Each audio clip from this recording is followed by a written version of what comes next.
Okay, hello, hi, this is Rani Ahmed with you, and welcome to my channel, Super Linux. Okay, in this video, I want to demonstrate to you how to align your guide scope, which is a little mini telescope, and usually it's a refractor telescope.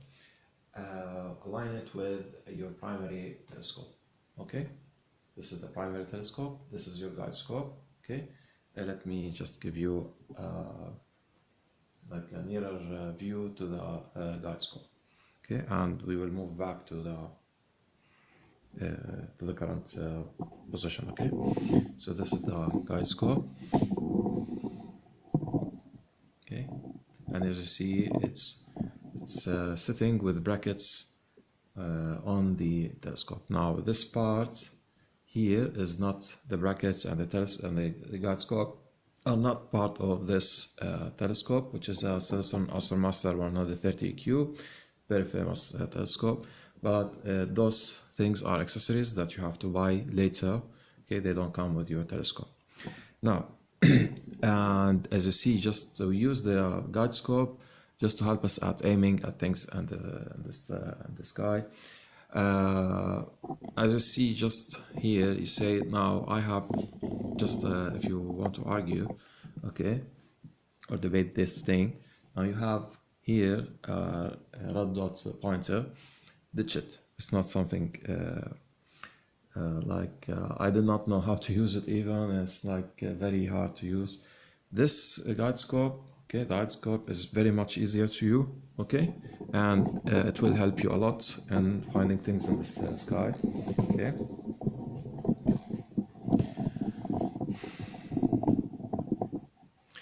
Now I know this will cost you like around $100, okay, but or more, even like 150, okay, but it's worth it. Seriously, it's worth it. Okay.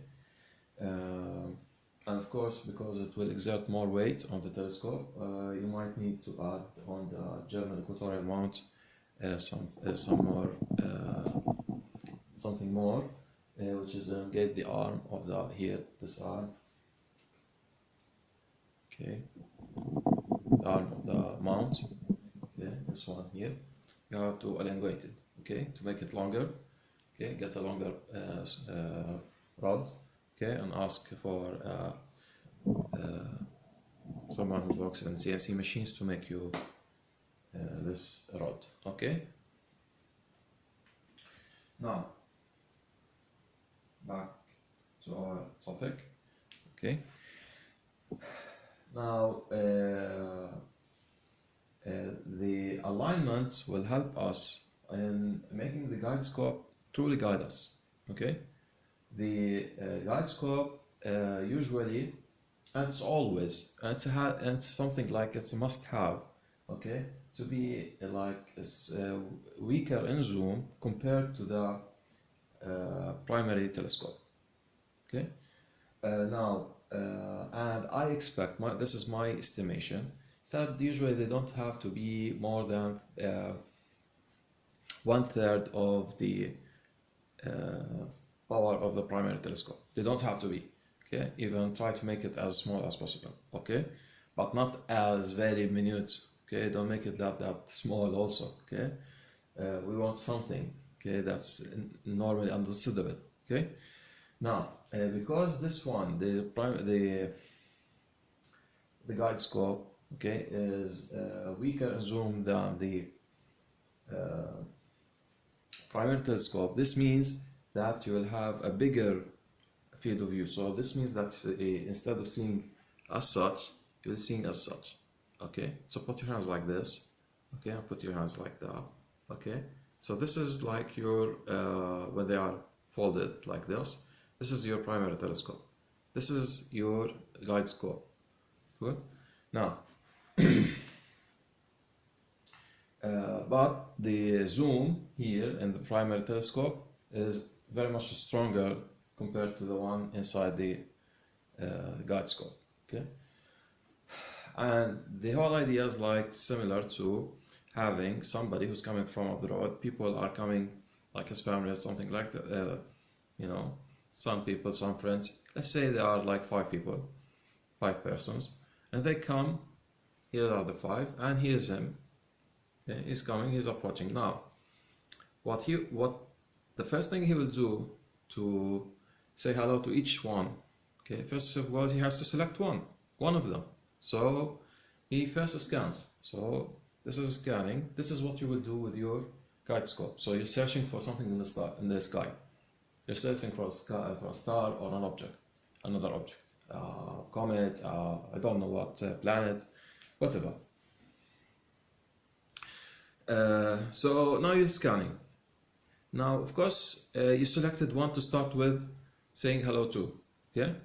So this is where you stop moving the telescope, and of course, because both of them are attached to each other and moving together because of the brackets here, okay, both must be set in a way that they have to see the same thing. Okay. Now, and both telescopes, the guide scope and the primary telescope, the thing that you want to see must be in the center of the primary as well as in the center of the view of the primary as well as the center of view of the guide scope. Cool. Now we said, like they are 5. He scanned the traveler. Okay, he selected one. So when I scan and select, this is where the step of the guide scope comes in. Now I stop. Okay, now this is, I selected the one that I wanted because there is a very big group of stars, very big group of people, same thing. Okay, now the traveler selects one and go and says hello to the first one. Okay, this is where you jump from your guide scope, the small scope, to your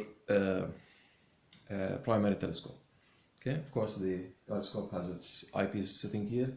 Here's the eyepiece of the primary telescope. Okay, now of course you're a human. You work a little bit differently. Okay, so your guide scope is your brain in this sense. Okay, in this matter. Okay, so because it's the thing that guides you to whatever you want. Okay, so I'm trying to make it as more obvious as it can be. Okay, now this is where we start aligning. Okay, this is how we know how to align. First of all, you get your primary telescope in the morning. Okay, you can do that at night, but you will have to select something that's very bright and very far. Okay, to get it right. But it's better that you start in the morning, and later, once it's done, you can use it anytime. Okay. Now you select something in the morning, okay, and something on the ground, of course, not the moon, for example, in the morning. No, something on the ground. Why? Because we want things that are static, they don't move. Okay, because they are not moving. Okay, of course, this means that the thing that you want to see will stay at the same time in the guide scope. Cool? But of course, now the guide scope is not at this time while we are aligning, it's not seeing this thing that I selected using the guide scope, the primary telescope, of course. Okay, at this step. Okay, this is the first step. So I select something that's very, very, very far. And maybe I advise that you try to find a building that's very far, and also try to find that building that's having an antenna, because antenna on that far building, okay, will be very thin, okay. So and we also don't want, we want that antenna, we want the head of the antenna, the tip of the antenna, okay, because this is as small as possible. Okay, this is the smallest possible. Okay, and also put that head of the antenna inside the center of the telescope. Okay, inside the center, the view of the center of the telescope. So put it, that has to be inside the middle, here in the center. So both together, the antenna and the telescope. Okay. are in line. Okay.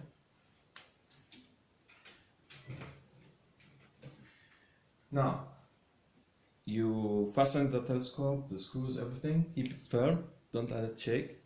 Okay. Then next thing, you lose the screws here, okay, of the guide scope. Back to our guide scope.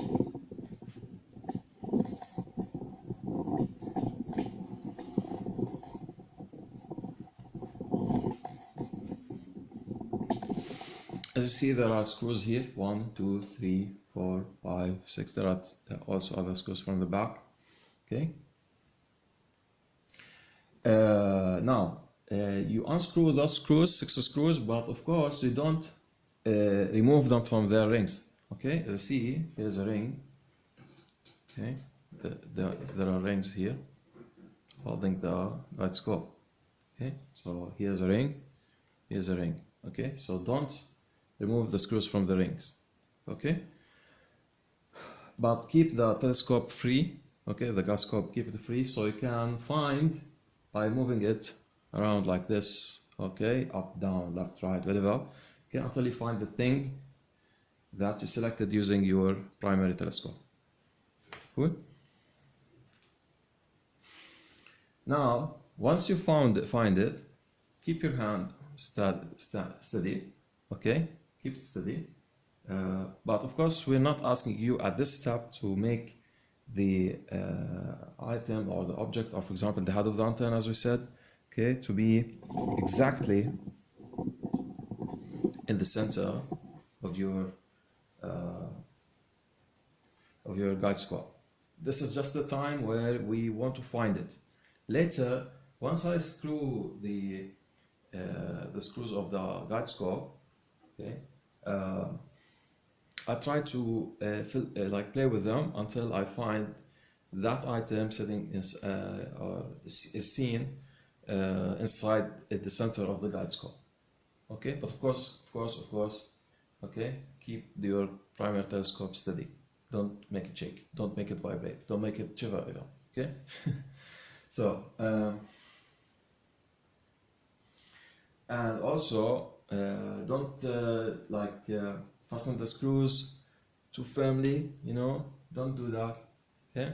Just this is the like before centering the item inside the object inside the guide scope. Just fasten it. Okay, in a way that it holds the guide scope so it doesn't like fall. Okay. Once you do that, just like play with the screws from here, there, okay, until you get the object standing or seen inside the guide scope in the center. Okay. Now,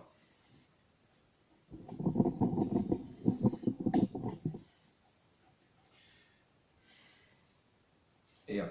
So to get a more accurate like centering, okay, we will have to get an illuminated eyepiece. I'm gonna get it from my bag. I'm gonna show you it.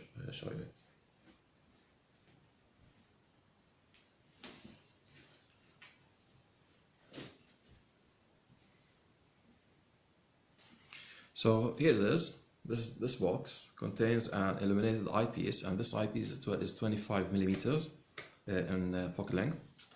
Okay, you can consider the 25s and 20s.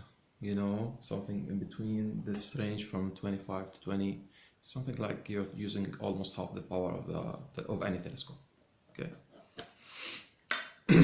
because what they sell in the market are eyepieces between 4 millimeters and 40 or 52 millimeters, generally, whatever you're using, a 2-inch eyepiece or 1.25 inch eyepiece, whatever. Okay. So if you calculate the average and trying to find the mean, you see the 25 and 20, something like that. There, it's the mean amongst the range of eyepieces.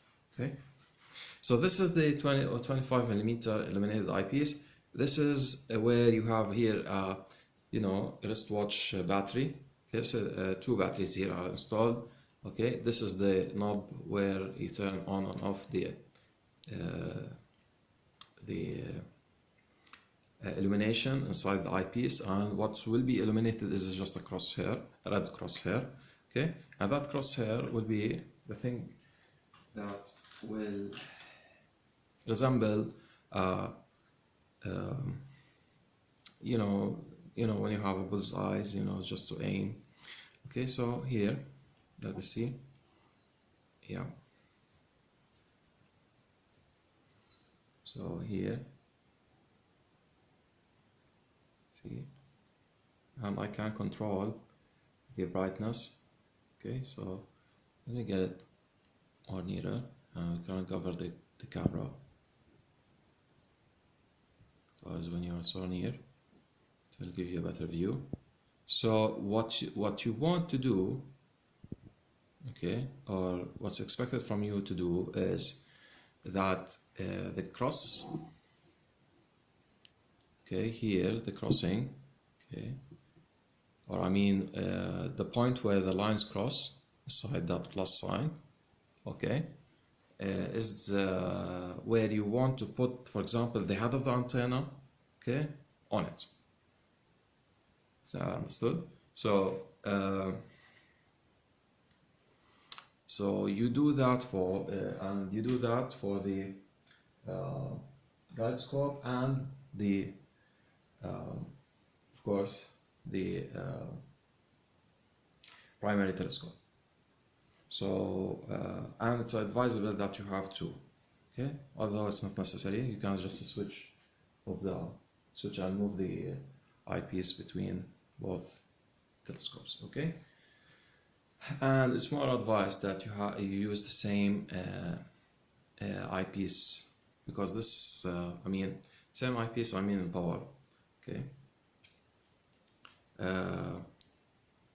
Both like if you have, for example, one that's not illuminated 25 millimeters here, okay, and here you put 25 millimeter illuminated, it will be cool, okay, it will be not very nice, okay, if you don't want to buy an illuminated eyepiece, okay.